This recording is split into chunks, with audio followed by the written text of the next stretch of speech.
வணக்கம்.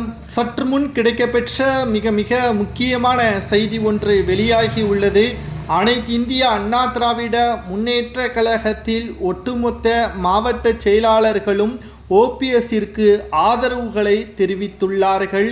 இது வருகின்ற சட்டப்பேரவை தேர்தலில் பேர் இழப்பை ஏற்படுத்தும் என்றும், ஏனென்றால் ஓபிஎஸ் அவர்கள் இல்லாத தென் மாவட்டங்களில் வெற்றியடைவது என்பது மிகப்பெரிய ஒரு கேள்விக்குறிதான் என்றும், எடப்பாடியை புறக்கணிப்பதற்கான காரணம் என்ன, திமுகவின் பி டீமாக எப்படி ஓபிஎஸ் அவர்கள் செயல்படுவார், அவர் முன்னாள் முதல்வராகவும் முன்னாள் முதல்வர் ஜெயலலிதா அவர்களது விசுவாசியாகவும் இருந்துள்ளார். நீங்கள் அவசரப்பட்டு செயற்குழு கூட்டத்தில் கொள்கைகளை மாற்றி தன்னைத்தானே பொதுச்செயலாளர் என்று அறிவித்து கொண்டதை எப்படி ஏற்றுக்கொள்ள முடியும்? அதுவும் ஒருங்கிணைப்பாளர் அனுமதி இல்லாமல் செயற்குழு கூட்டத்தை நடத்தி அதை பி டீமாக ஓபிஎஸ் மீது பழிபோடுவது சரிதானா என்ற கேள்வியையும் மாவட்ட செயலாளர்கள் தற்பொழுது கேட்டுள்ளனர்.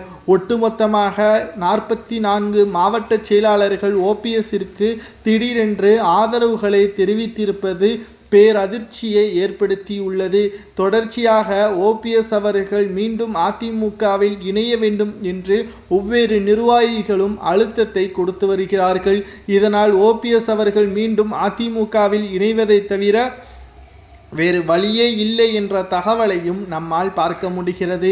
ஒன்றல்ல இரண்டல்ல பல்வேறு போராட்டங்களுக்கு பிறகு ஓபிஎஸ் அவர்கள் மீண்டும் அதிமுகவில் இணைவதற்கான ஏற்பாடுகளை செய்வதற்கு தற்பொழுது நிர்வாகிகள் முன்வந்து விட்டார்கள். இதற்கு மிக மிக முக்கியமான காரணமே அதிமுகவில் ஓபிஎஸ் அவர்கள் இருந்தால் மட்டும்தான் சட்டப்பேரவை தேர்தலில் வெற்றியடைய முடியும் என்று நிர்வாகிகள் இதற்கு பதிலை கொடுத்துள்ளனர். நீங்கள் தலைவர் என்றால் சரியான வழியே தான் பின்பற்றுகிறீர்கள் என்றால் எதற்காக மக்களவை தேர்தல், இடைத்தேர்தல், குறிப்பாக விக்கிரவாண்டி இடைத்தேர்தலை எதற்காக புறக்கணித்தீர்கள்? தற்பொழுது வரக்கூடிய ஈரோடு கிழக்கு தொகுதியையும் புறக்கணிப்பதாக தற்பொழுது தகவல்களும் வெளியாகி உள்ளது.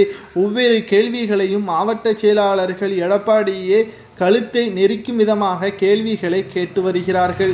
இதற்கு பதிலளிக்க முடியாமல் திணறி வரக்கூடிய அதிமுகவின் முன்னாள் அமைச்சர்கள் தற்பொழுது மாவட்ட செயலாளர்கள் கூறுவது சரியாக அவர்கள் நினைக்கும் பட்சத்தில் ஓபிஎஸ்ஐ மீண்டும் இணைக்கலாம். ஆனால் அவர்கள் எடப்பாடியின் கட்டுப்பாட்டை மீறி செயல்பட மாட்டார்கள்.